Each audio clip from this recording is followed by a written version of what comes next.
దావోస్లో జరుగుతున్న world economic forum సదస్సు వేదికగా సరిహద్దు రాష్ట్రాల ముఖ్యమంత్రులు రేవంత్ రెడ్డి, చంద్రబాబు, దేవేంద్ర ఫడ్నవీస్ భేటీ అయ్యారు. ఈ సందర్భంగా పలు కీలక అంశాలపై చర్చ జరిగింది.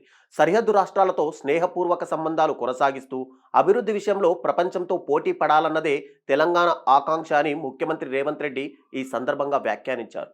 వరల్డ్ ఎకనామిక్ ఫోరం ఆధ్వర్యంలో దావోస్లో జరిగిన country strategic dialogue round table సమావేశంలో తెలంగాణ ముఖ్యమంత్రి రేవంత్ రెడ్డి, ఆంధ్రప్రదేశ్ ముఖ్యమంత్రి నారా చంద్రబాబు నాయుడు, మహారాష్ట్ర ముఖ్యమంత్రి దేవేంద్ర ఫడ్నవీస్ ఒకే వేదిక పంచుకున్నారు.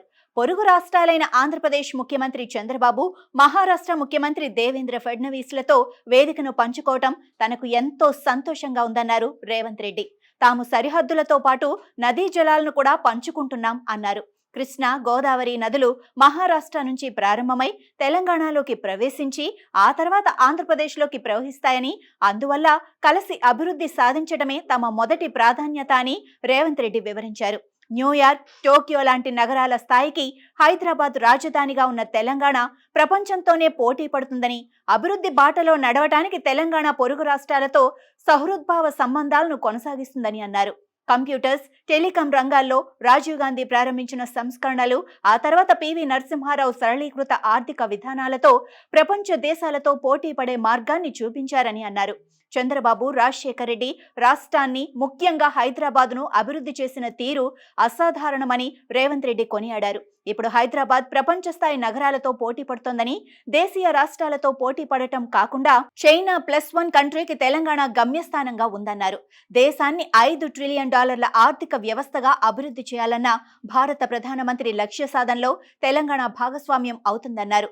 అందుకు అనుగుణంగా $1 ట్రిలియన్ ఆర్థిక వ్యవస్థగా ఎదిగేందుకు తెలంగాణ ప్రభుత్వం పకడ్బందీ ప్రణాళికలతో ముందుకు సాగుతోందని చెప్పారు. తెలంగాణ 3 ప్రాంతాలుగా అభివృద్ధి చెందాలని లక్ష్యంగా నిర్దేశించామని, ఓఆర్ఆర్ లోపల కోర్ అర్బన్ ప్రాంతంలో ఐటీ, ఫార్మా రంగాలు, రెండో భాగం ఓఆర్ఆర్ నుంచి 360 కిలోమీటర్ల రీజనల్ రింగ్ రోడ్డు పూర్తయితే 65% తెలంగాణ నగర ప్రాంతంగా మారుతుందని చెప్పారు.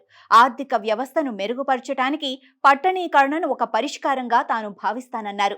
ఇక మూడవ భాగం తెలంగాణ సరిహద్దు వరకు గ్రామీణ ప్రాంతంలో కోల్డ్ స్టోరేజీ, ఆర్గానిక్ ఆహార ఉత్పత్తులు, మాంసం, కోళ్లు, చేపల ఎగుమతులతో పాటు వ్యవసాయ అనుబంధ పరిశ్రమలను ప్రోత్సహించాలని అనుకుంటున్నట్లు సీఎం రేవంత్ వివరించారు.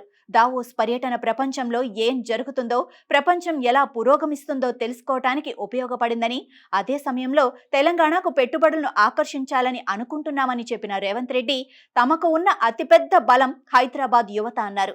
తమ ప్రభుత్వ విధానాలు పారదర్శకంగా ఉంటాయని, ఎన్నికల సమయంలోనే రాజకీయాలు తప్ప అభివృద్ధి విషయంలో తమ విధానాలు సుస్థిరంగా ఉంటాయని తెలిపారు. తెలంగాణలో పెట్టుబడులు పెట్టమని కోరుతూ వేదిక నుంచి ముఖ్యమంత్రి రేవంత్ పారిశ్రామికవేత్తలకు విజ్ఞప్తి చేశారు. ఈ కార్యక్రమానికి observer research foundation president Sameer Saran సంధానకర్తగా వ్యవహరించారు. భారతదేశం రాష్ట్రాల అభివృద్ధి దృక్పథం, సంక్షేమం, సాంకేతికత, ఉద్యోగాల కల్పన, భవిష్యత్తు వంటి పలు అంశాలపై ముగ్గురు ముఖ్యమంత్రులు ఈ సందర్భంగా తమ అభిప్రాయాలను పంచుకున్నారు.